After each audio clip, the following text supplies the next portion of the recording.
অনেক সময় আমরা নামাজে শরীক হই, যেমন জোহরের 4 রাকাত নামাজ আছে এবং আসরের 4 রাকাত নামাজ আছে, ইশারের 4 রাকাত নামাজ আছে। আমরা ফরজ নামাজের কথাই বলি, যেমন জোহরের 4 রাকাত ফরজ নামাজ, তো 2 রাকাত সূরা মিলেই পড়তে হয়, 2 রাকাত সূরা ছাড়া পড়তে হয় ফরজ নামাজের ক্ষেত্রে। যেমনভাবে আমরা এইটার 2টা তরিকা হতে পারে। কেউ জোহরের 4 রাকাত ফরজ নামাজে মসজিদে আইসা ইমামের সাথে শরীক হয়েছে, ইমাম সাহেব 1 রাকাত পড়ে ফেলছে, তো 1 রাকাত পড়ে ফেলছে, আপনি বাকি কয় রাকাত পেলেন? 3 রাকাত।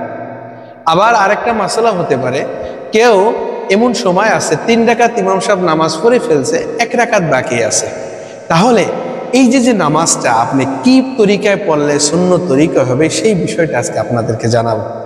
এবার আসেন, কেউ যদি মসজিদে এসে 1 রাকাত নামাজ ছুটে গেল, মাসবুক হলো, বাকি 3 রাকাত পেয়েছে, যেমনিভাবে জোহরের 1 রাকাত পেল না, বাকি 3 রাকাত পেল।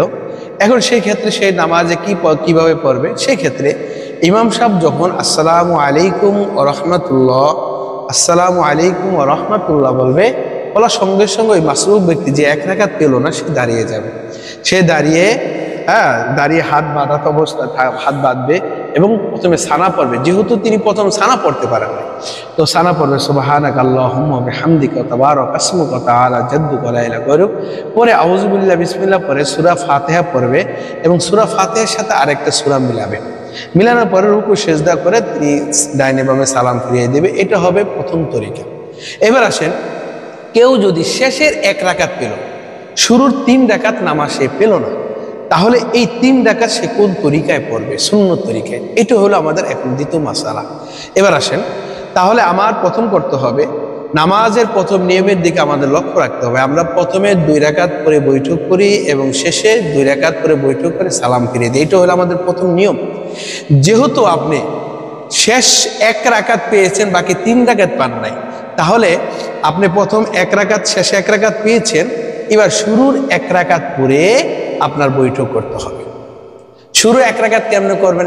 এবার তো আরেকটু মাসালা, যেমন শেষ রাকাতে শুধু সূরা ফাতিহা পড়তে হয়, শুরুতে তো সূরা ফাতিহার সাথে সূরা মিলাতে হয়, তাহলে আপনি শুরুতে সূরা ফাতিহার সাথে সূরা মিলিয়ে প্রথম বৈঠক করবেন। শেষে 1 রাকাত হলে, আর এই যে শুরুতে 1 রাকাত পরে আমাকে প্রথম নামাজের ধারাবাহিকতা যে 2 রাকাত করে বসতে হয়, এই 2 রাকাত করে প্রথম বৈশাখ তাশাহুদ। এরপরে থাকলো আর কয় রাকাত? 2 রাকাত। এবার ওই 2 রাকাত আপনার ওইভাবে পড়তে হবে, যেমন প্রথম রাকাতে সূরা ফাতিহার সাথে সূরা মিলাতে হবে। এরপরে দ্বিতীয় রাকাতে যাইয়া শুধু সূরা ফাতিহা পরে বৈঠক করবেন।